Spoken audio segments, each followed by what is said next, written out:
What's going on, everybody? This is Josh Morris. Welcome to the Everything Paranormal Show. And thank you for popping in here. And I know this is kind of late night. My normal times are 9 p.m., but just thought I would pop in here and chat with you guys for a little bit. I figured it's Thursday night. We always go live, right? Whether it's a location, a debut, the show, guests, the Paranormal Council. So, Terry Lynn, hello, baby. Beyond the Veil. She said, love you. Gonna lay down and watch. Terry Lynn's my wife. For those of you that don't know, if you don't watch the show regularly, for those of you that don't or do watch the show regularly, where are you at? No, I'm just kidding. Not your fault. Totally not your fault. You were probably there at 9 p.m. and I let you down. I apologize. So, first of all, let's have a little bit of a pity party. Today was a rough day. I'm not gonna lie. My full-time job, like it just seemed like I was supposed to get my hair cut during lunch. I didn't. Okay. This is my hair needing a haircut. Okay. I've got this gross side hair that poofs out my hat. Like some of this looks okay. Kind of got a little bit of that old 80s feathering going on or something going on up there. But anyways, I was supposed to get my hair cut, and unfortunately work, I was waiting to get my hair cut and some other stuff popped up at work, so I had to get back to work. So that sucked. I had an appointment too and everything. I had to cancel it. But my son got his haircut at least. My wife met me there and he got his haircut. So that was a positive, but I went back to work and it was like the rest of the day just was downhill and I didn't get home till after 9:00. That's how bad it was. Normally I get off at 7 p.m.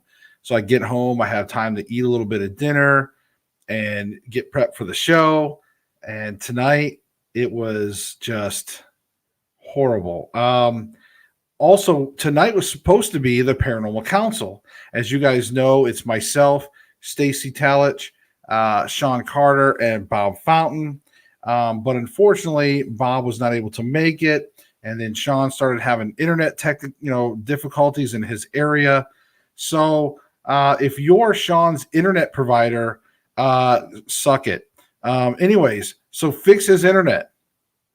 So Sean had problems with his internet. So that left Stacy, and Stacy was going to do the show. So props to you, Tata Longo. Femur Breaker, hello. What's going on? Hello. Are you a ghost of George Floyd? Because you are breathtaking. Awesome.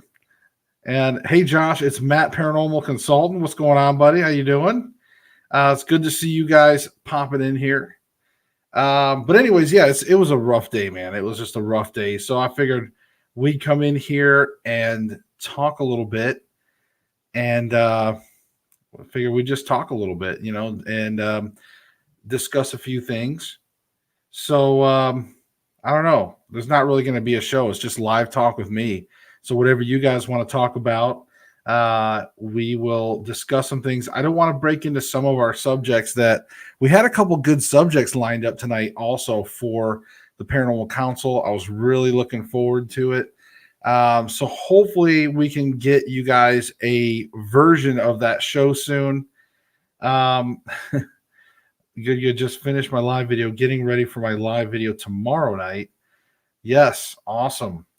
I know I need to come check it out. You probably have a much better live video than I do. Mine is just thrown together at the last minute. I had everything prepared and everything just fell apart tonight. So we're just talking. So Femur Breaker says, peace and love, America. Greetings from Belarus. And hey, it's good to see you. Thank you for popping in here. Seriously, if you haven't, hit that like and subscribe on YouTube. We're trying to get some people, build up this channel, and do some fun things. What else do I got going? Let's see. There is.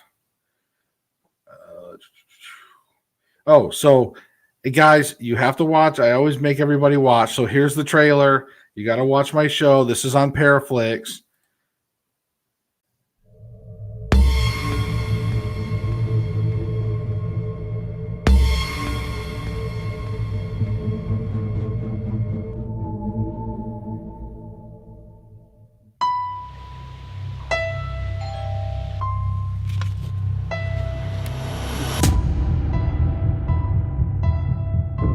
Your team has been chosen.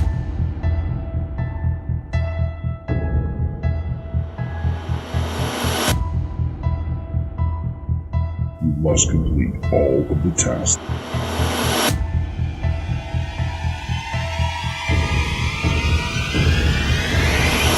I do not tolerate failure.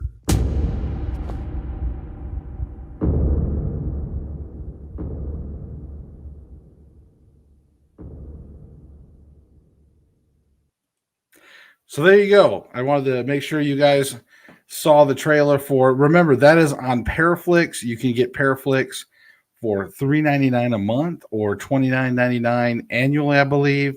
And I think there's even a promo code. I'm gonna have to double check, but there might even be some promo codes out there to get like 10% off on top of that. I can't remember exactly, but all I know is go get Paraflix. If you want to use my links, go to the Facebook. I think you can go to the YouTube trailer. There's links in the comments of that, like on my YouTube channel. And that if you look up the trailer that you just saw, there's links there. So go there.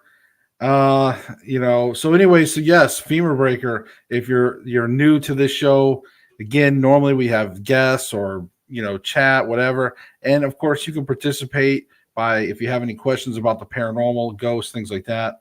I don't really know how I got here because I'm really drunk, but that's a usual in here. Everyone drinks, subbed, and liked. Maybe someday I will find out what I was doing when I was drunk. Peace. It's 4:40 here. I need to go to work in an hour and a half. Yeah, that sucks. Good luck. Good luck to that, buddy. And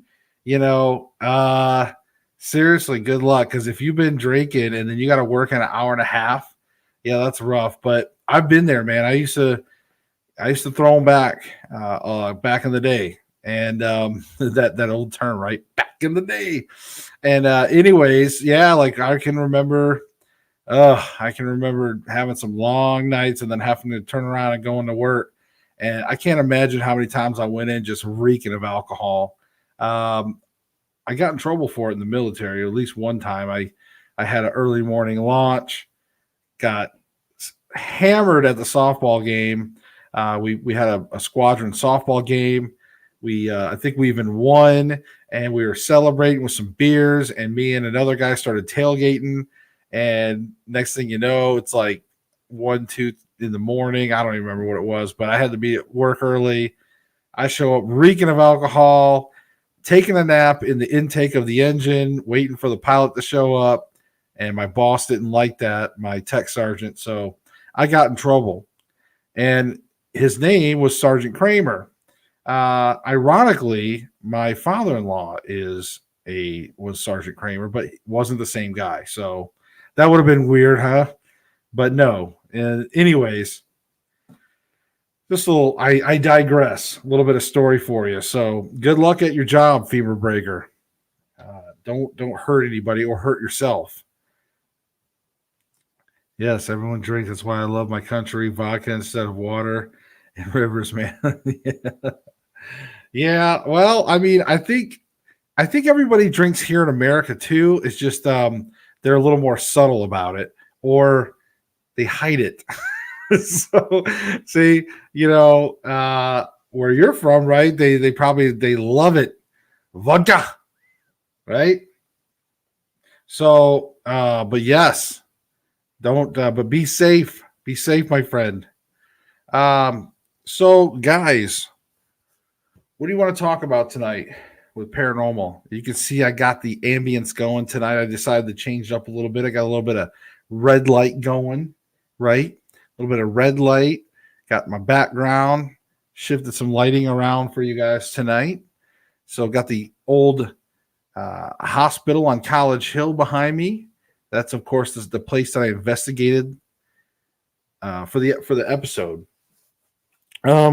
we've got some stuff coming up. We're going to be filming a few things. In fact, I was just talking to Terry Lynn about some things. We're going to be filming a variety of like local things. Of course, we're always going to be working on the series, the Paraflix series. We're always working on that. Matt says, what are your thoughts on Para-Unity? Something I usually ask on my show. Now, I'm assuming you're using Para-Unity in the sense of investigators getting along. Is that correct? Is that what you're talking about? Like having that, united front, so to speak, instead of, I guess, dropping the ego. Is that the Para-Unity that you're referring to? You might have to clarify that, but I just want to make sure because I know, myself and some other local investigators, we talk about Para-Unity, but we talk about it as in a united front where we work together and do things. So hopefully you'll clear that up for me. But yes, I will go into that a little bit for you too. Once you, investigators working with other teams, just us in Paranormal Field working together. Yes, exactly. So let me talk about Para-Unity. It's gonna come down to egos. It's gonna come down to pride. There comes a time when, like, if you go back through my channel, you'll see where I worked with some local investigators like SRS Paranormal. I worked with, like, I even went to Pittsburgh and worked with Philip Page with Saving Ghosts. I've worked with other people in the past. I've had a ton of people on the show. But as far as working together, I think it's great. I don't think there's any problems with that. But you'll see it's kind of phases. Like, when I was working with SRS, like, we worked a lot together for a while. And then they had to do things, I had to do things. So you kind of part ways a little bit, but you still stay in contact, or you still kind of keep an eye on things. I mean, that's really that Para-Unity. So I agree, you should have Para-Unity. But I also think people have to align themselves. And what I mean by that is it needs to reflect your values. So, for example, all right, I'm going to give you an example. So, for an example, if I was to go and work with certain YouTubers that fake paranormal, that wouldn't work. You know what I mean? I can't work with people that, degrade the industry like that. Again, I want to clarify the difference between entertainment. And I do agree that you can do some entertainment with paranormal. I mean, you got to. Paranormal, normally, real, honest to God, paranormal investigations is mostly boring. Okay? If you're truly honest with yourself, most paranormal investigators, even a passion for finding things. When you go to a house, for example, you're usually focused on taking care of that family. So that gives you a different purpose. But so I wouldn't necessarily say it's boredom, but the next day when you're going over the evidence, I mean, not a lot of things happen. That's the real truth. When you investigate, most real investigators will tell you nothing really happens on average when you go to locations. Some locations, they might be noisier than others, and it's easier to get hyped up sometimes. But in all honesty, not a lot happens. So when I go to some of these locations, of course, there's going to be that entertainment value, but I'm not going to fake it. There's a difference. I'm not going to knock a chair over to react to that and go, oh my God, like if I react, it's going to be to an actual sound or a noise that I really hear. Is it an overreaction? Probably a little bit, because again, I don't want to just be like, oh, what was that? Maybe I should go check it out. Was nothing. I mean, that's boring. Like, especially with my voice, you just fall asleep. I'd be like, Bueller. Bueller. And you're already out. It's like Fever's probably already passed out now. Like, just listen to my voice. It's like, he's like, I'm glad I found this channel because now I can pass out to a nice, soothing voice. but no, I mean, if so, you got to have it somewhat exciting when you're out filming. But anyways, Para-Unity, just to kind of bring it all back together. Again, when you're out doing these different types of investigations, most of the time it's boring. You're not going to fake stuff. And if you get aligned with people, they're going to fake it. Or if they fake it, then it's like, oh my God. So do I believe in it? Yes. Does it work? No. Does it work sometimes? Yes. Matt says, that's awesome. And I agree. The paranormal isn't a high energy as Hollywood makes it. Myself and a few others that have a group that we keep in contact with. We're always adding guests on my show and a team called WASP, Warren Area Society of Paranormal. One of the followers have a show as well. Sorry, that was much. It's okay. And a Facebook user, as long as you're the ones working with, check their egos at the door. We like working with people and give opportunities for trust. If it's broken, though. Now, I don't know who you are, Facebook user, that just said that. So you might have to see, look, it says right here, Facebook user. Sorry. So I don't know if I know you. I probably know you, obviously. But so whoever you are that said this, identify yourself. That's me. That doesn't help me when you say that's me. Oh, your wife. Well, I don't know because it didn't say. So anyway, okay, so because you were under your Beyond the Veil, honey. So that's why I didn't, and it says Facebook user. so apparently my wife shows up as Facebook user for here on this one. So but Matt right here, you can see some of you guys show up. I guess if you give the permission. But anyways, okay. So yes, Terry Lynn's right. If you check your egos at the door, it's tough. I don't want to get into a lot of details about different things, but the point of Para-Unity is to work together and make things happen. Egos in this business is really tough because everybody seems to have their, okay, so here's how it really forms, right? So let's just say me, I'm the leader, or my wife and I. Let's say we're both leaders. Now, my wife and I, we do have a little bit of, we've always disagreed a little bit on how we view the big picture. We're both religious in it to a degree, and Christians, to a point.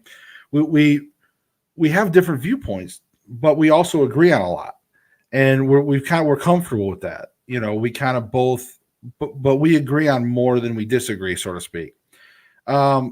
But when we form a team, right? When you form a team and other people join you, they start to adopt your views, and you kind of mentor them.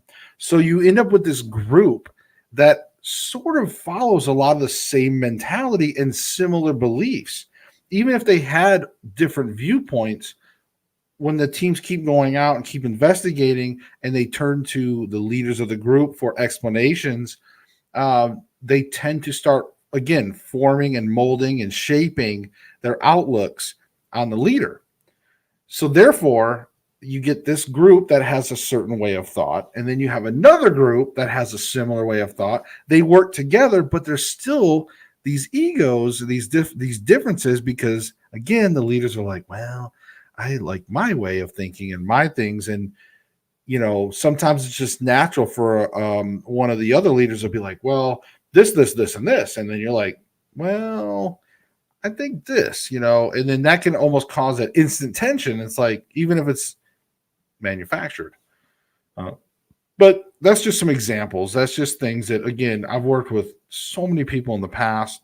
And again, always really good. Again, with some of the people here locally, where I live now, we've all gotten along. We've all done, stuff together. And for the most part, things, go a certain way, and there you go. But I think, again, I really dove in. I probably went too much into your your question, Matt, but I really hope it's answering it the best I can because I really I do believe in para-unity a lot. I would like to create more. I was tinkering around a while back with creating a specific para-unity organization um, to adopt a certain mentality. I didn't want to just have it like some open, you know, thing where different teams joined. I wanted to be a certain mentality based on research and things like that, with certain allowances. Like I think I try to be very generous on entertainment. When some of these YouTubers are out and they're kind of cheesing it up, I don't mind that. It's just when they fake it, and once they fake it and they cross that line, now you're deceiving people. And then so some people say, well, Josh, what about when they say for entertainment purposes? I think that's a cop out. I think that when you put for entertainment purposes, I mean, again, real paranormal can be entertaining. You know, I could go and put out, and I even put that in some of mine for entertainment purposes. But I do that because I am entertaining people. I do, but it doesn't mean I'm faking things. They need to be more specific. Now there is some major channels. I don't know if you guys have kind of kept an eye out for some things, but some of the latest sort of paranormal headlines is that there has been some major channels that have been coming out and admitting they're staging paranormal. If anybody's familiar with like C's Crazy Crossroads or Urban Ghost, Urban Explorers, Joe, Ugu, if you will, both of them have just came out and said, hey, we're staging. Also, Patty from G Team, she also came out and said, yes, they did staging in the past. So we're getting some pretty big YouTubers with very high sub counts that are starting to finally come out and admit that they were staging their paranormal videos. Now, some people are, and I just want to cover this real quick, but the reason why, like, I've seen some people kind of be a little easy on that. Like, they'll say, hey, I really respect Chris for coming out and admitting that he staged things. You know, I give him respect for that, blah, blah, blah. I don't like that, you know, because it's kind of too little too late things for me. It's not like he did one video and then came out and said, you know what, hey, I messed up. I staged it and I don't want to go down that road. I screwed up. Like that, I would say I respect that guy for that. He made a mistake. He admitted it. There you go. But after all of these videos that these guys have done, the hundreds of thousands of subscribers, the monetization, people were donating super chats to some of these channels. And think about it. If you believe in somebody so much and you believe that they're experiencing this paranormal and you're handing over money to these guys, that's wrong. I don't care how you put it, but that's wrong. And I know that some of these people are going to say, well, look, I'm a diehard, you know, fan and I love their stuff and I'm going to continue to watch them. Hey, that's cool. If that's what you want to do, that's cool. I don't necessarily think it's right to reward that behavior because they did deceive you intentionally. So you becoming a fan of their content was through deception.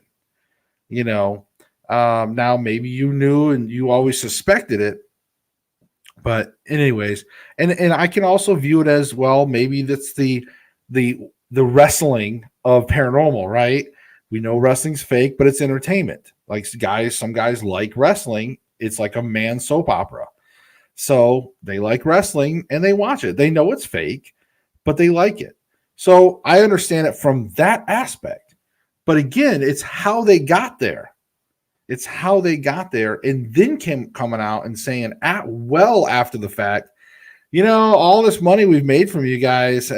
Sorry, but we were staging it. And so, hey, this opens up other opportunities now that we come clean. And I just don't know how you could consciously really watch them after that, because that was, to me, when you first saw these people, that was the entertainment value, was seeing their reactions to what you thought could be real paranormal. Now, I knew better because in 25 years or whatever, however long I've been doing this off and on, none of that stuff happened to me on a regular basis at all. If hardly any happened at all. Chairs getting flung and ladders getting pulled over on me, or, knives getting thrown at me or whatever. All these crazy things that happen on these YouTube shows. None of that stuff's ever happened to me. So, and that's what I'm saying, but if people want to watch it from this point forward as a wrestling type thing, they know it's fake, fine, whatever, but I still don't reward the behavior. That's what I wanted to say about all that. So Matt said that's one reason why I started my solo thing as paranormal consultant. It takes out multi-mentality and provides me a chance to help teams with an outside thought process. I feel you can still be entertaining and still be truthful. It's all personality, not saying that we're not good enough. We're good people. Just need to react when stuff happens, and when nothing is going on, you need to be honest and say there's nothing, and be an entertainer. In my 14 years, I've never faked anything. I still can draw people in. I believe that puts a bad image on the paranormal when people fake. Oh, yeah, absolutely. I mean, 100%. And I agree with everything you said, Matt. It's you can't fake it. You just cannot fake it. Now look, my show on Paraflix, when my wife and I, we got that mystery letter, and I'm not trying to spoil anything for you guys. You have to, if you haven't seen the episode, go watch the episode on Paraflix. But we got the mystery letter. We knew what we were getting into when we accepted the challenge. But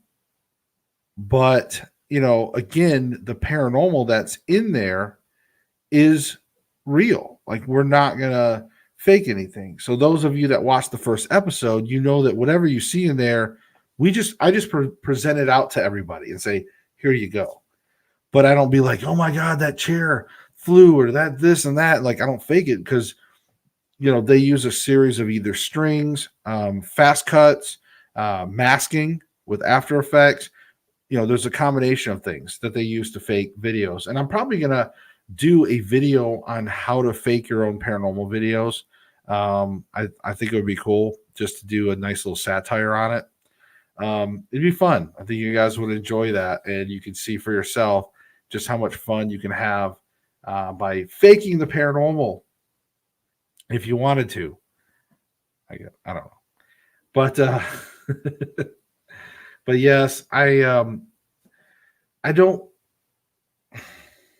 just don't like that. I don't like fake paranormal. I don't like it at all. Again, if you're going to fake it, you need to have better warnings up front. That way people know this is purely entertainment. This is events in there are staged. It needs to be in there as a warning that events need to be staged. That way people at least know, just like wrestling or something, you pretty much know going into it. Now, wrestling really don't come out and say it either, but again, wrestling is not something people are trying to study scientifically for the most part.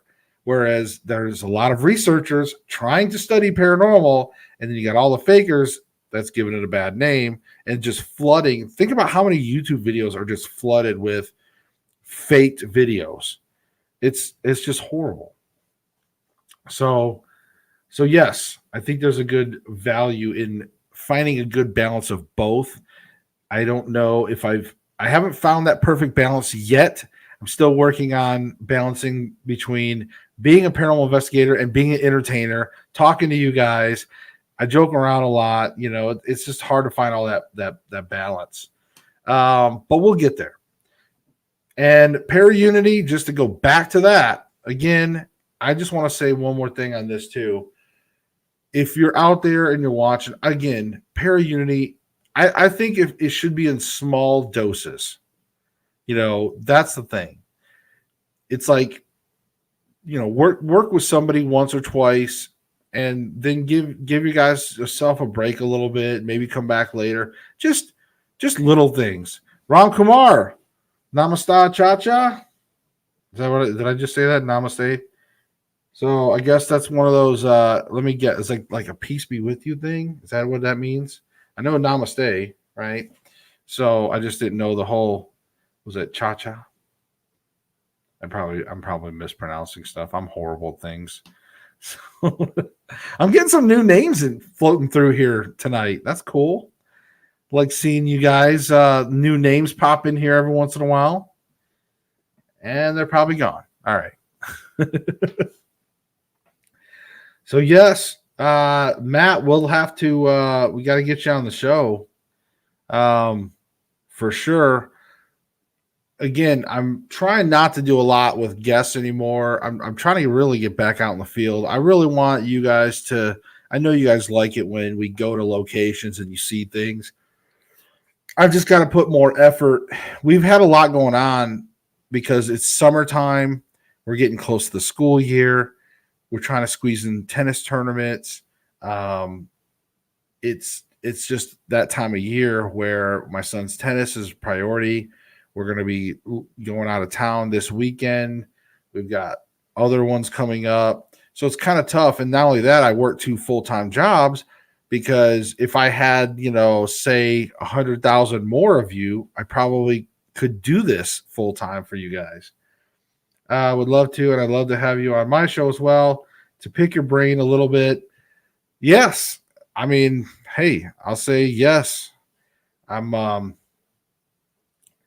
hello. It means hello, Uncle. Awesome. So is this my nephew, Ram Kumar? I don't know. Maybe this is a nephew of mine. So, but yes, was I saying that right though? Cha-Cha, maybe. But yes, Matt would definitely like to be on your show. That'd be cool. I don't mind. I love it. It's fun. I love talking about the paranormal, theorizing. I just love to talk about what we think. And I've always been, and just, we'll get a little bit into paranormal theory. Yes, Friday at 9. So yes, you'll have to have me on Friday at 9 sometime. Like, let me know which Friday, and we'll make it happen. I'll have to check with the wife, make sure our schedule is doing good. Do we have any other colors? We have red. I have the red just to kind of match the Nightmare on Elm Street hat and background. Oh, green. It's making me fade. It's like a weapon. That's some blue light. Here we go. I don't know. Maybe we'll just do some blue light for a little bit. But it makes it look like now I've got like one of those old monitors next to me or something, casting like the blue light. I need a better webcam. This webcam sucks. It's like, look at this. Look at this quality. Sucks. I mean, it's supposed to be good, and it's okay. It does the job. Much appreciated. She's welcome as well.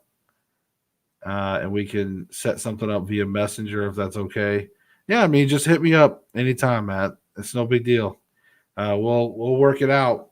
Like I said, I normally I don't mind. Like I said, I love coming on and talking and doing paranormal discussions. It's fun. I really want to do more stuff this year. I would love to. Last year, I'm going to be honest with you guys. Last year, the couth there, the virus really messed things up. We had released my book right here, right? My Paranormal Guide to the Spirit Realms. We had released my book. Why do I have? Okay. Anyways, we had released my book, at the end of 2019, and we had actually gone to a couple places, done some book signing events. It was really cool, man. I was like selling books, signing them, and life was good. And then we were going to do the Hexpo, and we were going to be one of the guests there. That was going to be a pretty big event in Asheville, so I was excited. It was kind of like it was like a Paracon type thing, and then the virus hit, and the Hexpo was delayed, and it was pushed off till like late summer or something, and then all the other events started canceling, and everything went to shit. And so we were really kind of starting to make some traction there.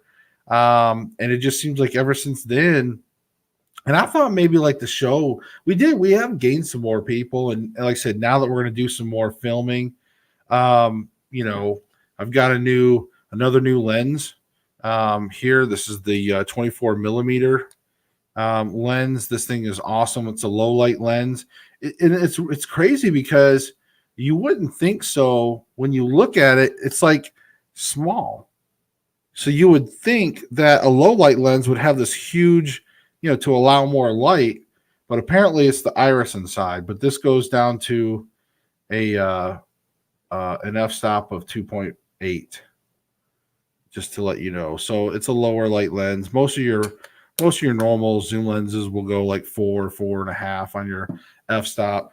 This is a prime lens that goes down to a 2.8. So the thing about the prime lens, though, is it doesn't have a stabilization on it. It doesn't have an image stabilization. So I can't. It's too far away. I can't show you, but I've got a gimbal for that. So we'll be using the gimbal along with this to shoot some more footage on the 24 millimeter. Like I said, the lower light lens. We can talk a little bit of camera gear if you guys want. So for those of you that are maybe interested in going out there and filming ghosts and things like that, or just getting out there and shooting some stuff with like YouTube videos. So the thing I would highly recommend is learn your DSLR. A lot of people, when they get a DSLR, they get very intimidated by that wheel, right? Oop, right there. I have to do reverse. All right, so like that wheel is very intimidating for most people. I don't know if I can get it to focus on it or not. I don't know. There we go. All right. There we go. So that's probably one of the most intimidating things about a DSLR. Of course, there's a bunch of, little buttons and all kinds of stuff everywhere else that it could be a little intimidating, but most people get intimidated by the wheel. And your goal is to learn the triangle for sure. So you want to learn about your f-stops. You want to learn about your shutter speeds, and you want to learn about your wait. I'm going to get all messed up because, look, I'm still not an expert by all means, so I'm just trying to give you guys advice on my end. Or your ISO. Your ISO is your setting that is like your sensitivity to brightness, so to speak, right? Your exposure, when you hear exposure, usually when you go to take a picture and you kind of hold that button down to like halfway to focus. Also in your viewfinder, a lot of times you'll see like a little meter, and you'll see whether it's to the left or to the right of the middle. Usually if it's to the left, it means your image is a little dark. So you want to find a way to allow more light and get it close to that middle. So, but again, that's by adjusting those three different things. Whether you're adjusting your ISO, adjusting your shutter speed, or whether you need to adjust your focal length. So where do you start? That's kind of the question. So what I always do is you start learning with photos. Go out, shoot photos. And the best thing to do, like what I actually started out was I started out in AV mode or aperture mode. That way, part of your camera controls things. All you have to kind of do is make sure you're in focus, pick your shutter speed, and pretty much it'll do the rest. Now I finally made it to manual. So how do you manually shoot? Well, again, this is not a tutorial. This is why I'm just talking. If you guys are interested, I don't know. But so how do you start? Is start taking some photos and always remember where what your lighting looks like, your conditions, and then start with just like a normal zoom lens. So, for example, and my camera bag is not in here; it's in the other room. But I would show you. But so your like I have an 18 to 55 millimeter lens. It's a little longer. It's got the zoom, right? You can zoom out. So whenever you see that millimeter, right? Remember when we were all grown up and you would hear like the parents had, like a 35 millimeter sometimes, and that was supposed to be like amazing and like, oh my God. And so whenever you hear millimeter, so like you'll see 18 to 55 millimeter, or you'll see, in this case, 24 millimeter, or you'll see 70 or 80 or 200. So what that is think of it like eyesight. So 50 millimeters is about human eyesight, right? So if you're 18, that means you're sort of zoomed back from normal human. So you're actually going to get a wider shot because you're sort of zoomed back, right? You're zoomed back. Now, if you go to 50, you're going to see pretty much in that square, like you'll see what the human eye would see. So if you see the shape of somebody, it's going to be the size of that person. Like you move the camera off to the side and look at that person, they're going to look like just like you see in the viewfinder as far as size wise, or like a 50 millimeter. Now, if you zoom into like 200, of course they're going to zoom up close, and that's like 5 times more or 4 times human eyesight is when you're at 200 millimeter, right? So you're zoomed way in.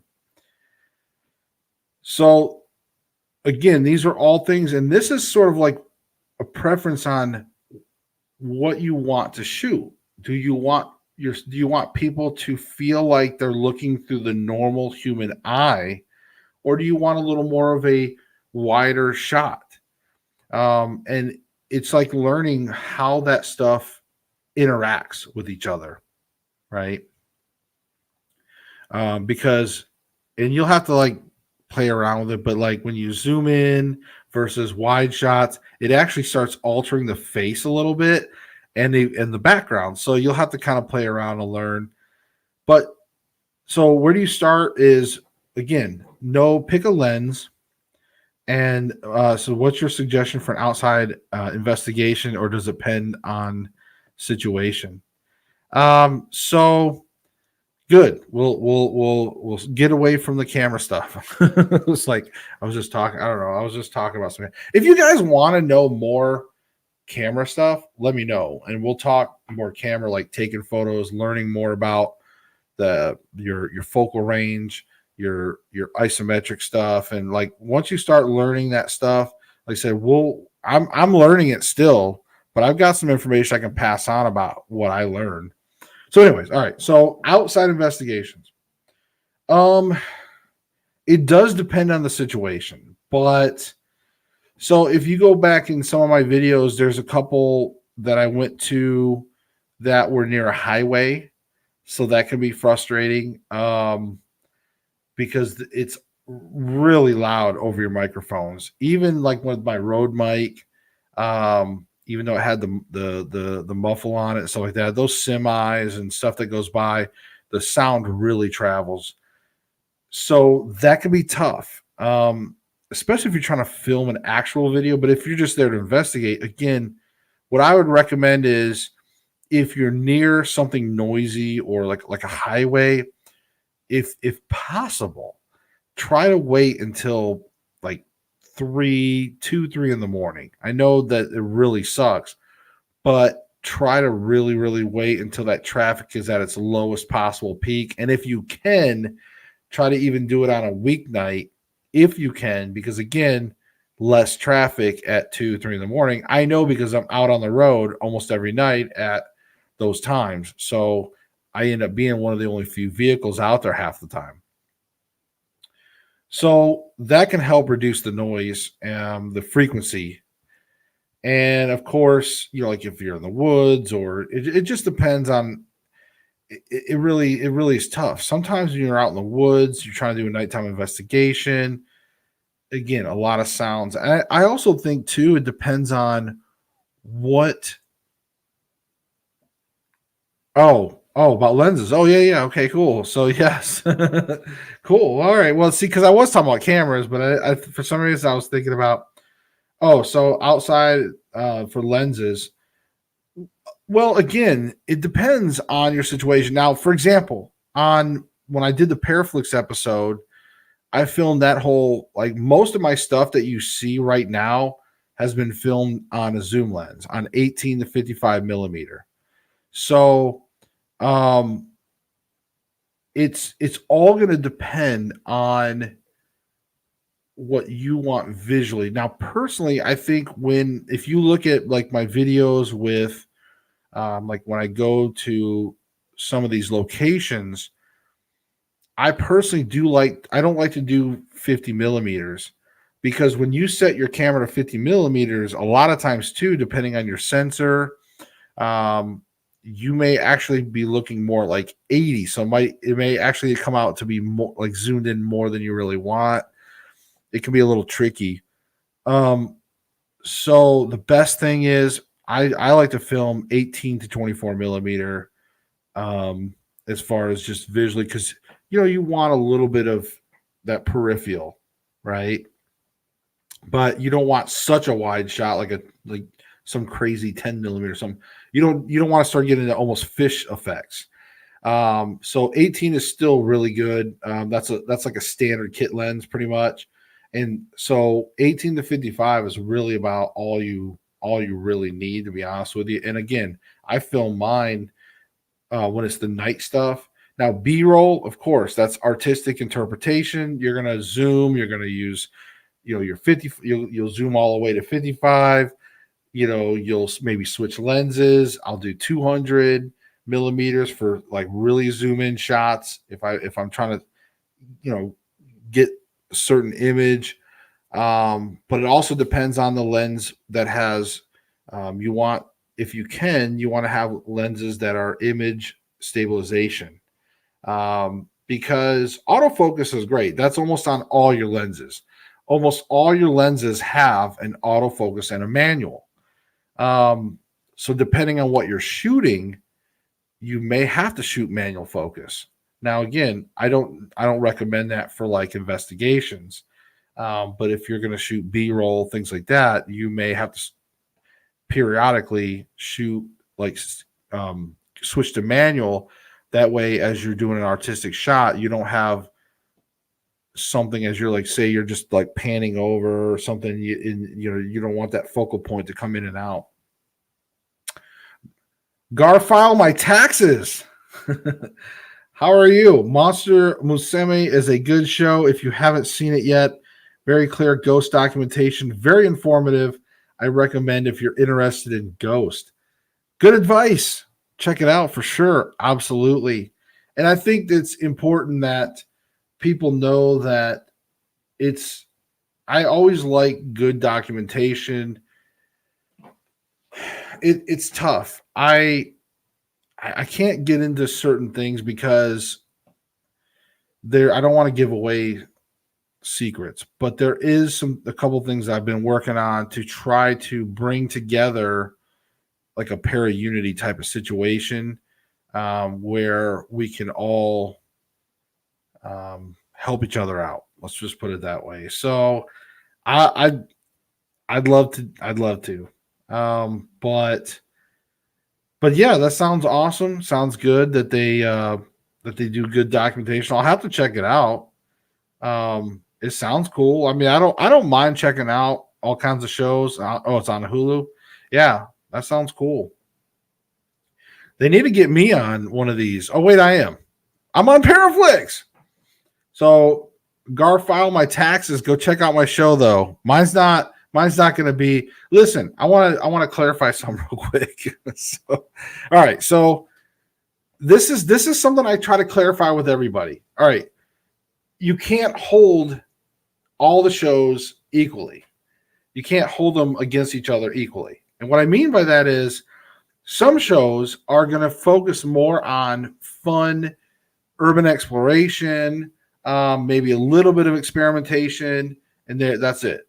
Then there's going to be some that are trying to be scientific. They're trying to go in and they're trying to investigate.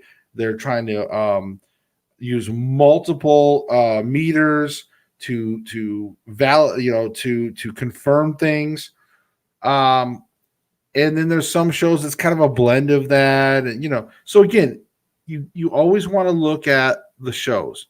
So and it's based on what you want as well. So if you want to watch, if you're like, hey, I want to see a team that is all scientific, and I want them to go in and document everything, and to have this camera, but I want another camera to back that camera up, and I want this. If you're all about the technical side of things, that's awesome. I love that. That's kind of how I started. Like I started doing a lot of. I mean, first it was like exploration. Obviously, it was like, hey, let's go to a cemetery and start recording stuff. And then it was like, hey, let's go here. And then pretty soon people are like, hey, can you come to my house? I got a problem. And then next thing you know, we were doing preliminary investigations for TAPS back in the day. But things evolve, whatever. And that's cool. Like for me, like I'm not a very technical investigator anymore. I'm really not. I know that may sound crazy. Like some people are like, what do you mean? Why would you not be? It's like I can. Like if somebody was to come to me and say, hey Josh, we would like you to come on this investigation, help us do a really good investigation. Okay, I'll mentor that. I'll help do that. Then that's cool. But as far as doing it whenever I go somewhere, I mean, I've been doing this long enough now where it's like I don't have to prove anything to anybody. I enjoy what I do, and I just go and take some equipment, and I'll take and do some basic stuff. And if you guys haven't seen my Paraflix episode, I did do a unique experiment. Okay, I did a unique experiment. So if you guys start seeing this on YouTube or start seeing it in television shows, just know that it's on my episode first. I don't see other people doing it. So what I did, and every time I look around, I don't have that particular stuff around me. So let me tell you about my unique experiment. So what I did was, if you haven't seen the show, the episode on Paraflix, I took a megaphone, right? And I hot mic'd it. I put a rubber band around the mic. So it's like, so I had the rubber band, hot mic, and put an audio recorder a few feet away just to pick up anything on a light level. But, I've never really seen anybody try to amplify ghost voices with a megaphone like that. I figured, hey, if they can use recorders and spirit boxes and other electronic devices to try to speak to us, why not give them, something that can amplify their voice?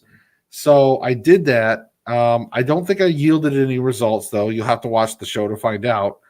But I'm interested to see if other people start trying to do the megaphone thing, because that's I'd like to do it more. I'd like to do that experiment a few more times and in some other locations just to see if we can hear anything come through it.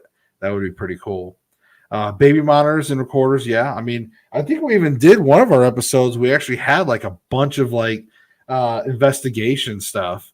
So I think I showed a bunch of, we had our deer cam. That's right though. When we did the equipment episode, there was still equipment I forgot to show you guys. Like I didn't even show you the trail cams.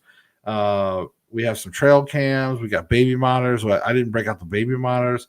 Yeah, we got a bunch of stuff. So, but so to go all the way back, Matt, about your outside stuff. That's kind of where all of this was going. Was that yes, depending on the situation, it just depends on what type of investigation you're going for. If you are like going for the scientific type and it's an outside, like a battlefield, something that you really want to try to capture, but you want to capture it sort of scientifically with other devices and things like that, kind of backing each other up. Because that's the thing, you can't always just put one camera or one recorder. If you're gonna do it to try to actually capture scientific style evidence, you want to have multiple devices. That way, if there's a noise that happens, or like say you capture an EVP, let's say you get a recording and you hear like a soldier on there, like in a battlefield, and you hear like a charge, and you're like, so he just said charge. And at the same time, maybe you capture it on another recorder, or maybe you capture like a temperature drop, a significant temperature drop at the same time. Maybe something else glitches at the same time, but if you get a couple devices and it happens at the same moment that a paranormal event happens, then that helps. Now you can say this was not just isolated to one thing, you know. So again, depending on what you're going to do, that's what a lot of paranormal investigators really need to think about is what is your goal? So for example, when I go to a place right now, like let's say I went up to this abandoned factory down the road from my house. So my goal is not so much to bring as much equipment as I can. I might bring, I do like to bring a lot more equipment than I use, just in case. But like I will, I love using my dowsing rods. I love doing like the K2 meter just to feel out the EMF environment. I like bringing some minimalistic stuff, but just certain things. Like I'll know that for the most part, I'm going to be exploring. I'm going to have that flashlight. I'm going to have that camera, and we're going to go explore. And we're not going to do a whole lot. And then later we'll do a few experiments, and that's about it. I'll record the footage, edit it, record the the audio recorders, maybe just a few things, and we'll just see what we captured. I'm not worried about trying to prove it right now. That's just something I'm not in that position right now that I want to do that. Maybe someday if we get a new team together, and I've been getting interest, I've had some people locally that's, every once in a while somebody be like, man, I want to go on one of your investigations. Maybe we will, we'll see. But I think it just depends, Matt. It really does. So I used a parabolic mic in Gettysburg before. Sadly, didn't get anything. Yeah, I mean, that's the thing. And when you have certain microphones too that can be hyper focused to certain areas, it's tough because you got wildlife, and whenever you're outside, it's night. You get the crickets, the cicadas or whatever, or you get the frogs. You get all kinds of noises, and it can be tough. But it also can be white noise for you as well. So keep that in mind. So I just think it just depends on what you want to do. And I think that goes with any investigation. Seriously. Just decide what it is you want. Just like when you watch stuff. If you guys like watching certain shows, it just depends on what you're watching it for. If you just want to have fun and watch some jump scares or watch some people be goofy, go watch some of the fake channels. Go watch some of the TV shows.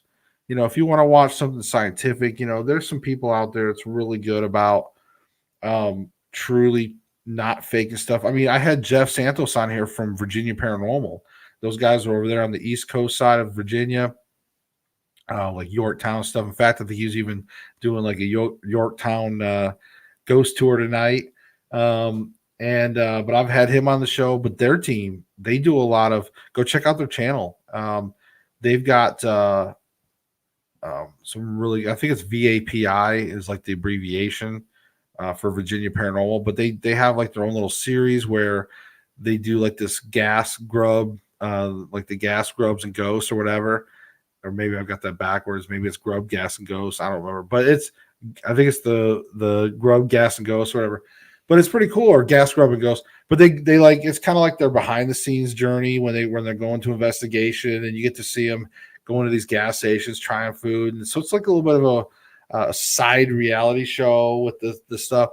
I like their channel. It's pretty fun. But when you watch some of their investigations, it's kind of boring, and it's not an insult to them. It's because they're showing you what it's really like. I mean, it's not that exciting. And those guys, that's why they do the other content, because Jeff's funny. He's a funny guy. He's got like I said, they do the extra stuff. So that stuff is entertaining. And that way you do enjoy their channel. Hey, Stacy, what's going on? Tata Longo popped on here. What's going on? We've just been chatting about all kinds of stuff, I guess. Just chit-chatting away. But yeah, so I mean, there's some really good some people out there. I know, like even Bob, like his team, Bob Fountain, he's on my show a lot, and he's normally in the chat. Usually, if he's not on the show, he's usually in the chat. Unfortunately, I said he's busy tonight. But I know, like his team, Spectral Tech. If you go to spectraltech.org. Now I don't know if they've got like a lot of YouTube. They don't really tend to put a lot out there. I think video wise, like social media, like a packaged type thing where it's like, here's our investigation. So, but they have a website. They've got some great EVPs and things like that. But my point is, they've got a team that's very much about documentation, scientific type stuff, things like that. So, if you're into that, go watch those channels. If you want to watch somebody explore like a spooky area with like a first person perspective and things like that, that's when you're going to want to watch channels like mine. Like some of my episodes, I do a lot of that because it's fun. I don't want to be so much on camera. I want you guys to see. That's the one thing that always bugged me is like, I'm not a big fan of a lot of the shows when they're always showing them and you're watching them. It's like, that's cool. Like, I want to see the location. I want to see the environment. So that's why when you guys watch a lot of my stuff, it's a lot of first person things or B-roll style images because I want you guys to see the environment. I want you to feel like you're walking through there. That's the one thing I like about the first person style, the exploration style of paranormal. I find that's what I personally enjoy when I watch YouTube videos. I was watching a lot of the people that were doing the first person style walkthrough, like the Urban X style. But then some of them were faking it. And so I had to stop watching some of them. But, I love that style because, again, it puts you walking through that environment and you get to kind of see and feel things. And I personally would love to invest in a 360 camera. We've been talking about that. Like Terry Lynn and I almost got one a while back.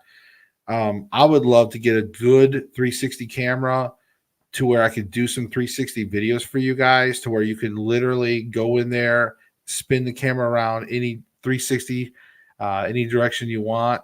You can also do VR videos where you can put on the VR headset and actually experience some of these locations. I would love to bring some of that content to you guys as well. Because that is something that I've talked about. There's a couple channels that did a little bit of 360 filming, but not a whole lot. And now that the cameras are getting a lot better and the quality, I would like to bring some of that for you guys to where again you can watch that video in 360 and click and drag go wherever you want or put the VR headset on. I think that'd be cool. And then the only bad thing is about that is like I gotta lose more weight. Like I've gained a lot of weight. Like if you guys go back to even just 2 years ago and watch some of my videos, I'm a good chunk thinner. So, but that's okay. I think a lot of it too was just the depression of like the virus year, like 2020, just with politics, the virus.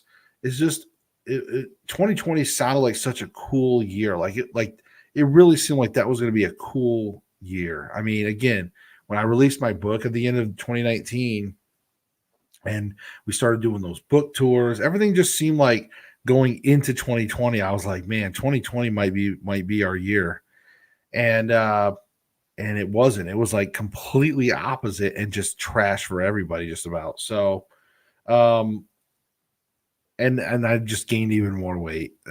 So now we're starting to diet. We're starting to exercise again. Well, at least I'm not really exercising because I work 2 jobs, but we're starting to diet as a family, and so we're gonna get back in a better shape here real soon. But I really think that this going into 2022, I think wrapping up this year, I'm looking forward to this Halloween season. Just because I think it'll be fun. Hopefully I'll be able to do some things for you guys, some fun things. I'm going to try to do more locations. It just all really depends. And if you guys and let me tell you, I don't know if you've made it this far in this video, for those of you that are watching on replay. But the more you guys keep sharing and liking my videos, I mean, there's going to come a time when I'll finally get monetized, and that'll help. I mean, it's not going to be a lot of money for sure, but we're growing, and we're growing organically. And that's what I like. I don't want to just blow up, because a lot of that's going to be bloated numbers and things like that. We're growing organically, and I like that. I want people to actually subscribe because they like the channel. And I'm going to bring you guys more and more content for sure. So hopefully we can get the Paranormal Council going, because that is a great concept. And we had a couple great episodes. If you guys haven't seen the Paranormal Council, go back, check out the first few episodes of it. Really good show. It's myself, Tatalanga. If you see in the chat, that name Tatalongo, that's Stacy. So it's myself, Stacy, and Bob Fountain and Sean Carter. And we each all come from unique experiences. We just all tend to offer a little bit of a different take on subjects. So it's called the Paranormal Council. It's really cool. Again, we do it once a month, usually the last Thursday of every month. But this month, next Thursday was supposed to be the day, but we had a couple of people going out of town, so we bumped it up. We were going to do it today, but then today, bad luck, whatever, internet problems, whatever it was, and we weren't able to have the show tonight. So now you had me rambling on late at night. But anyways, check it out, though. Check it out. The next time we have one, I think you guys can even go back and watch some of the other ones. It's just really cool. Again, we're all 4 different types of individuals, but yet we all get along. We tend to have a similar thought process. But I mean, we've got like a Baptist preacher, we've got a metaphysical healer, we've got like literally like a remote viewer / what is it, Pyomayumbo, whatever. I always screw that up, Stacy. We've got myself, ghost hunting, ghost investigator, and the metaphysical guy as well. He's like special tag, Bob Mountain. But all these unique backgrounds, and it just really puts a great angle on different topics. So it's really cool. Palomayambe. So I always screw that up. I don't know why. I really don't. There's just certain words or certain things that just always elude me. But I could say things like "Dedicated Chedeskimitchi Sloy." I could say like certain Russian phrases or certain things that I remember forever for some reason. But I can't remember simple Palomayambe, whatever. Anyways. Oh God. I also I need to probably do some more live gaming and stuff too. Some of you guys liked when I did the Phasmophobia stuff, and I think I even did some Sims, paranormal career things just for the hell of it. Like I was doing Sims 4, some live streaming on here for you guys. But I might do some like ghost related games and things like that or whatnot. We'll see. I just want to do more, to be honest with you guys. It's so hard with 2 jobs. It really is. It's so hard to like want to be able to find the time to do more for you guys. If I could get this business like YouTube and paranormal, if I can get the paranormal stuff, if I was to make X amount of money per month on a consistent basis between my book and like all the stuff, then I'd do a lot more videos for you guys every night. I'd quit my second job and I would do a lot more videos every night for you guys, or a lot more content.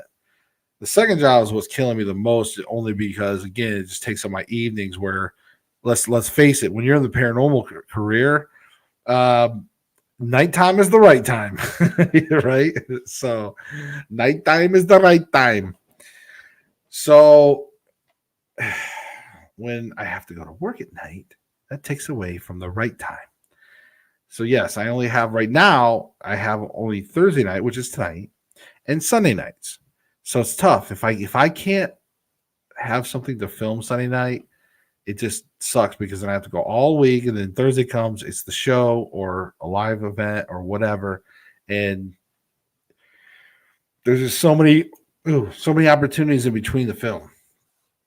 But other than that, do you guys have any other questions? Or I know Matt, you really helped me fill some content at my show tonight, because just by you asking me a few questions and me being long-winded, but I really did want to cover Paraunity and filming outside the lenses and stuff. Oh, and by the way, make sure you really work on your triangle, getting as much light as you can, or getting your exposure right. Again, just based on, and you always want to look at too, like your focal length, your f-stop, basically, like your f number. That's kind of like your artistic. You want to start there in a way. So it's kind of a combination of what are you shooting. So let's just say your daytime, like let's just go daytime shooting. So if you're shooting a photograph in the daytime, let's just say it's you wanted to just shoot a creepy building. You're like, okay, it's daytime. I got sunlight out. It's a creepy building. So if you got daylight out, again, watch your exposure meter, and then again, it depends if you're just going to do the artistic shots. So keep in mind now, if your f-stop is a low number, it's like f 2.8, for example. So if you have an f 2.8, that's a really wide open. Okay, now what that means is you're going to get that great bokeh effect. In other words, the subject's going to be clear, the background's going to be blurred. It's going to have that professional look. The higher the f number, the more everything, the more focal, right? The more everything comes in clear. So now your subject and the background, that's going to be more like for landscape shots. But your iris, like the opening, is going to shrink, which means less light. So believe it or not, if you raise your f number up to like f20 or f22 or f30, whatever, to take that mountain shot, remember you're dimming it down. So you have to make sure that your exposure, you got to check that exposure. Now, of course, if it's daytime, you still, that could actually be a technique. You may say, you know what, I'm taking a landscape shot. I have a lot of sunlight around me, a lot of light. So by raising up that, you're dimming things down to help that exposure to get it where it needs to be. So that's cool. But now you got to also remember your ISO. Your ISO is your sensitivity to light. So if your ISO is cranked all the way down to say like 100, well, guess what? you can't go lower than that really. So you're down to that 100. So you're as low as you can go. So let's say where that might come in handy is, let's say the sun is starting to set, right? Or starting to finally go down. Because maybe you're shooting around golden hour, right? The sunset. But it's starting to really kind of get down below. It's starting to slowly get dark. Now you might have to start bumping up that ISO number. So now you have to go from that 100 to like a 200, 400, 800, 1600 ISO, because now your sensitivity. So it's like turning up the brightness on a TV, right? Now your camera's more sensitive to light. So by turning it up, now you're going to brighten the image. Problem is, if you do it too much, you're going to start getting that noise. And what I mean by that is like that purpley looking static in your blacks. So you see how like there's black behind me. So it's like a nice solid black. But if you cranked up the ISO, it'd start looking almost kind of like purple, staticky, fuzzy look. It's called noise. So there's just things, again, there's things you have to learn when it comes to that triangle of shutter speed and your ISO and your F number. You have to know what each thing does. So your F number, again, can open up, and your shutter speed, for example, let's talk shutter speed real quick. Shutter speed real quick in a nutshell is like the higher the shutter speed is for action. So let's say you wanted to capture that hummingbird, those wings in mid-flight. Obviously, you could do that with like a super all the way high number, like a 1/4000th or 1/8000th, depending what your camera can go up to. But a super high shutter speed, action, like high. That's for capturing action. All right, that's for capturing things right in the middle of motion. The higher the number, the faster your shutter speed is going to be. But less light. So again, there's a trade-off, right? It's always about light. In photographing, whether it's video or still photography, it always keeps coming down to light and lighting and how to get either more light or how to reduce light. So you might tell yourself, so you might go out there one day and you take your camera and you're like, hey, you take your lens, you got your macro lens, and you're like, hey, you know what? I'm going to shoot this pretty flower up close. It's going to look like one of those paintings, right? You want the flower to be right there in the screen, big flower, and you want it nice and fuzzy around it in the background. It's going to look professional. So you pull it up, you take your picture, and it's white, and you're like, what the hell? I've got too much light.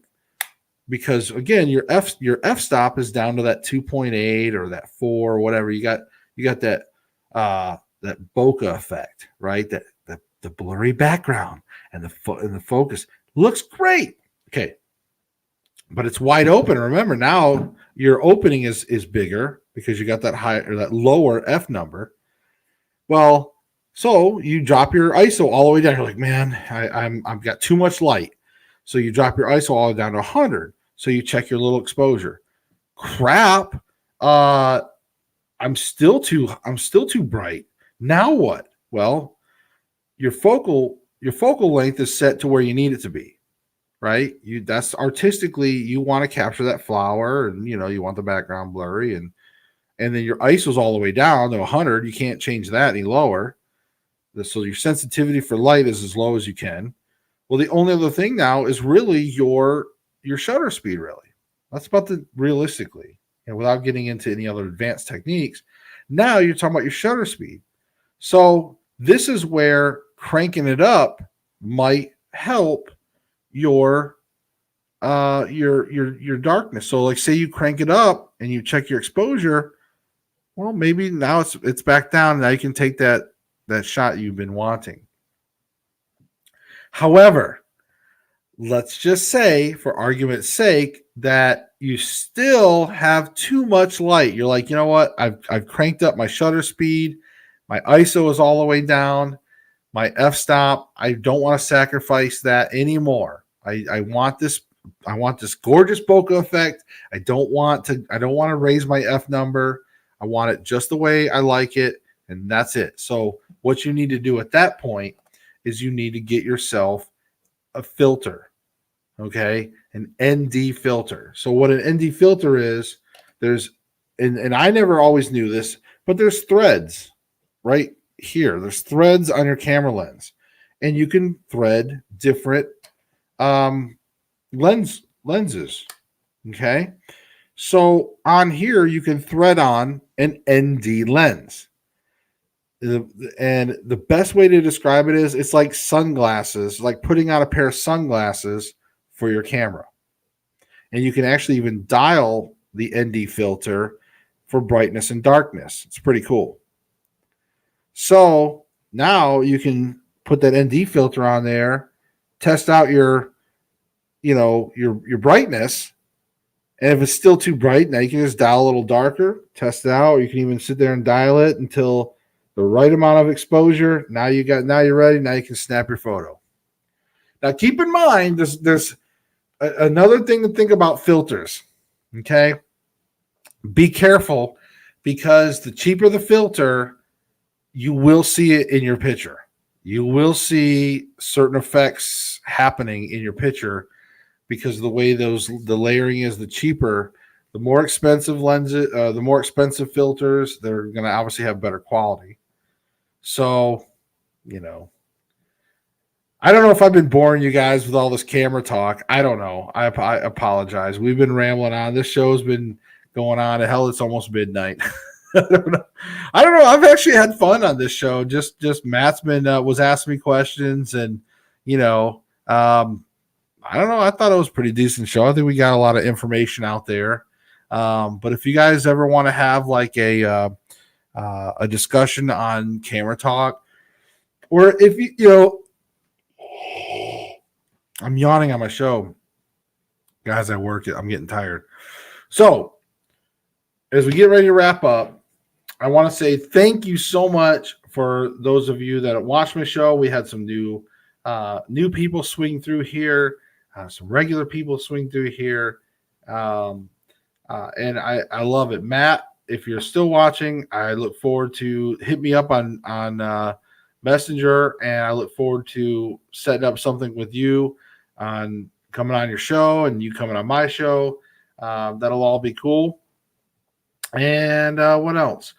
If you guys have any other questions on anything camera related, lenses, things like that, let me know. I've been having to study cinematography now for like 3 months, like straight. So I've had to learn a lot about prime lenses, zoom lenses, filters, editing, Adobe Premiere, like just editing stuff.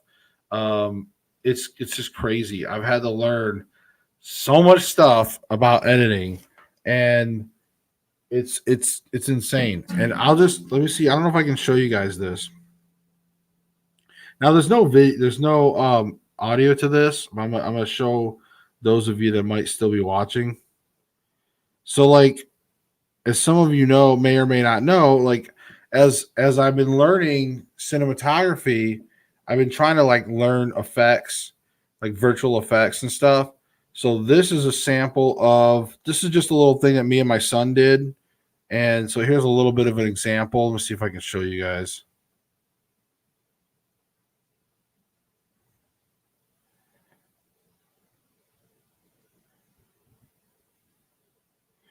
It's not very good quality. I apologize, but yes, that is a lightsaber. I actually did that in virtual effects. Oops. Oh.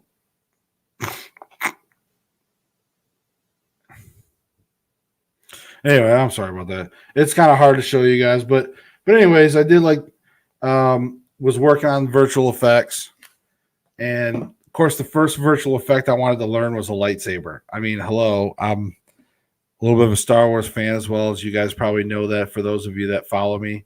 But I had to learn how to make a lightsaber. So that was my very first virtual effect, so to speak. So yeah, I'm looking forward to learning more, but I've been learning a lot more, and I'm always happy to share what I've learned or in progress of learning. Because again, it's always a stepping stone. Like, and I tell people all the time, like, I can tell you how to do things, just like paranormal investigations. like editing or whatever. I can help whatever I can, but it's a learning process. Like there's so much I've got to learn, and I'll share with you what I've learned. But the best way too is go out and learn it. Like do it. Like so if I teach you something, go out and try it. Like don't just be like, oh cool, maybe whatever. No, go out and try it and then try to perfect it. Like try to take it to the next level. So it's just like my episode on Paraflix. It's like it's not a masterpiece by all means, but what I love about it is it's like my YouTube content, my YouTube abilities, my video abilities were like here, and then when I had to go film that, it's like now I raised the bar on myself where I took it to a whole nother level. And like I had to learn how to set up and do interviews and films and angles, and so I did all that stuff, editing, um, color grading. I was like blanking out on everything, color grading, like audio mixing, like all these different things I had to learn through like classes and Hollywood stuff. Like, so, but the point is that, yeah, again, it wasn't like a masterpiece, but I'm proud of it. I'm proud of it because it was my first next level thing. Now, when we get a chance to start filming the second episode, hopefully I'll make it even better. And I've already learned a bunch more things since filming the first episode. So now when we get a chance to go and do the next episode, it's like I've got a lot of things that I've already started planning and blocking out images and start like looking at all the different things. And I'm already, I've gotten another new lens, and like I'm excited. I'm excited for like the next possible thing, and then hopefully we'll keep getting better and better. And I want to make some short films. That's the other thing. I want to do some short films. I'm trying to convince Terry Lynn to let me film more short films around the house, because I know that that's something that a lot of people like. They enjoy little scary 2-minute to 8-minute films and stuff. I want to start doing some of that because I know it's also going to hone in my skills and where I can start perfecting those things. But I've got this like one little thing in mind that I really want to do for you guys, and hopefully we can make that happen. We'll see. We'll see. You guys going to have to message Terry Lynn and tell her, say, hey, let Josh film that little scary movie thing that he's talking about. So you got to help me convince her. But other than that, yeah, I want to bring you guys some short little films and things like that. I think it's fun, and I really want to start getting into some of that. Just little goofy things. And if you guys, if you want to see me film something, and you got like a little mini plot in mind, like a little 2-5 minute, mini movie in your mind, hey, message it to me. Let me know, and I'll give you cred.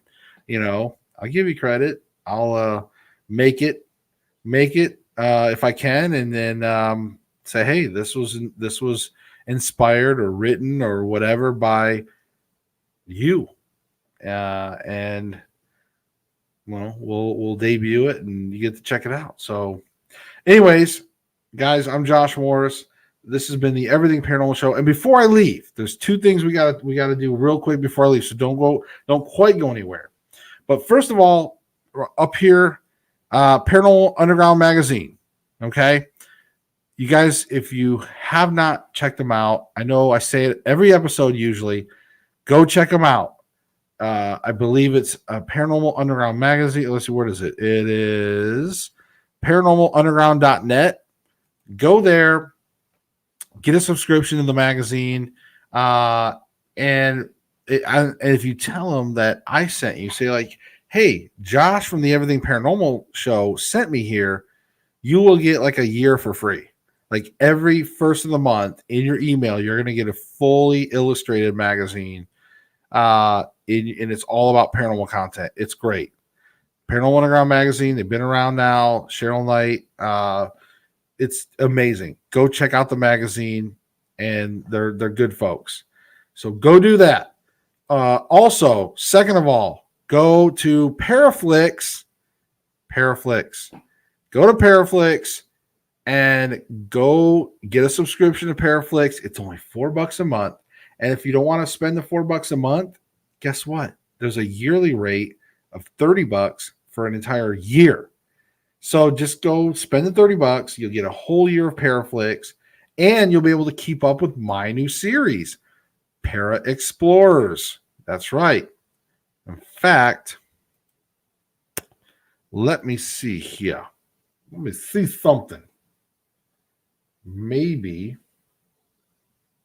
I can show you guys real quick. I can't show you I can't show you the video because they Paraflix owns the they don't own the content, but they own the display rights. So I really can't show you like the episode. I'm trying to just show you something real quick here.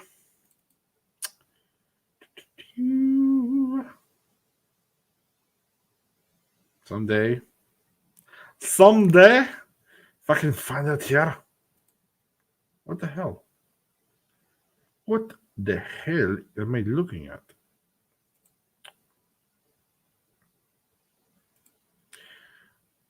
Also, if you guys ever get trolled on the internet, look up the YouTube channel, The World According to Sal, and he will help you with your troll problem. So if you have a troll problem, take it to him. He'll help you out. So I wanted to throw that out for you. Sal's a unique individual. You know what I'm saying? So I don't know. I was just trying to see if I could find. It's probably in. I think I'm looking in the wrong damn place, anyways.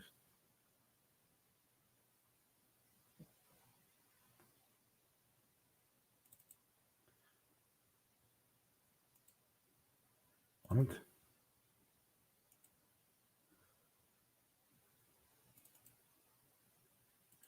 All right, sorry about that. I was just trying to see if I could show you guys something. But anyways, go to Paraflix.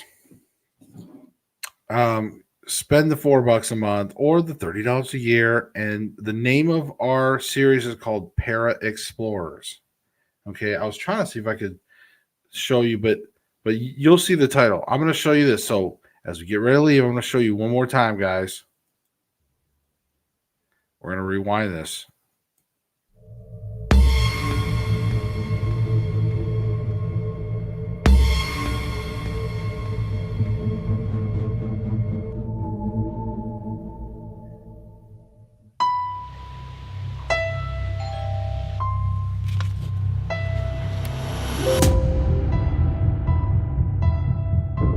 Your team has been chosen.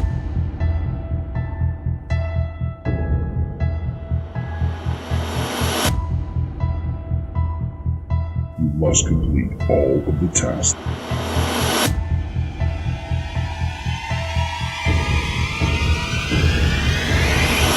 I do not tolerate failure.